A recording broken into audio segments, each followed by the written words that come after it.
के बाद, ये सरफरोश करने के बाद, बहुत सारे टीवी सीरियल्स में काम करने के बाद, ऐसा कौन सा हादसा या ऐसा कौन सा इवेंट था जो आपकी लाइफ का टर्निंग पॉइंट था इन टर्म्स ऑफ एनीथिंग, मतलब रोल या कोई टर्निंग पॉइंट?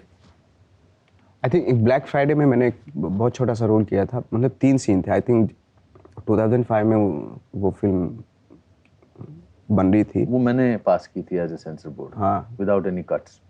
और बीच में बैन भी हो गई थी 1-1.5 जी साल जी, तक। इसलिए मेरे पास आई थी, अनुराग करेक्ट कश्यप करेक्ट मुझसे करेक्ट। मिलने आए थे। और मैंने जब फिल्म देखी थी, मैंने कहा यार बहुत अच्छी फिल्म है, इसको ऐसे ही बिना किसी कट के पास करना चाहिए। Oh my God. तो वो जब वो बैन हुई थी तो हम लोगों सबका ऐसे हो गया था, मैंने यार पहली फिल्म में क्या इतना रोल बड़ा था उसमें आपका? मेरा असगर मुकादम का रोल था उसमें। हाँ। एक अकाउंटेंट था उसका, टाइगर मेमन का।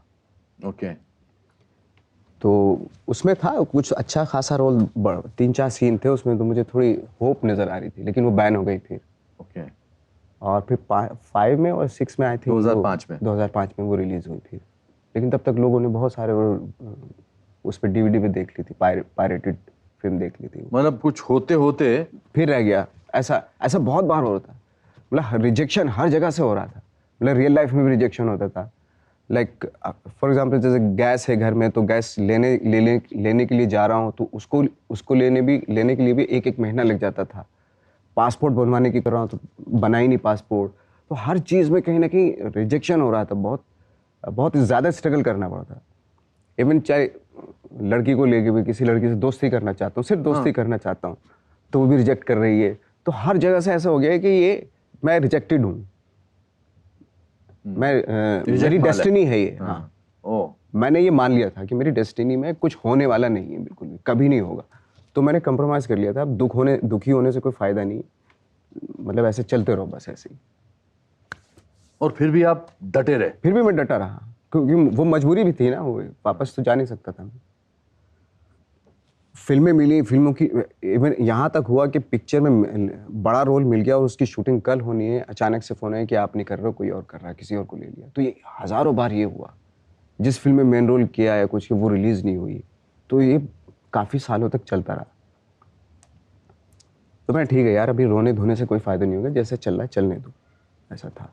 तब मैं थोड़ा सा नॉर्मल हो गया था। बीच में मैं एक बार ऐसा हुआ था कि मुझे, जब मैं बहुत वीक हो गया था, क्योंकि पैसे से होते नहीं, तो उधार मांग लिया सबसे, नहीं दे पाया। सबने बोल दिया अरे हटाओ यार, ये नहीं देंगे अभी।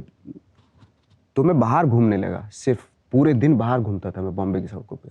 इसलिए कि अगर ये चीज़ें मैं देख लूँ, लाइट वाइट, ये सड़कें, बस, लोगों को देख लूँ, क्योंकि मैं इतना वीक हो गया था कि मुझे ऐसा फोबिया सा होने लगा कि शायद मैं कुछ दिनों के बाद मर जाऊंगा।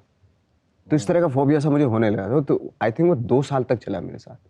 2 साल? 2 साल तक चला। तो मैं बाहर ही रहता था सिर्फ। मैंने ये देख लूँ ये सारी चीज़ें, क्योंकि 2 साल के बाद तो मैं चला ही जाऊँगा। ऐसा सा होने लगा था मुझे। क्योंकि उस वक्त पे मेरा एक दोस्त था, उसकी भी डेथ हो गई थी, एनएसडी का, निर्मल दास, जिसके साथ आप रहने गए थे? जिसके साथ में रहता यस यस यस।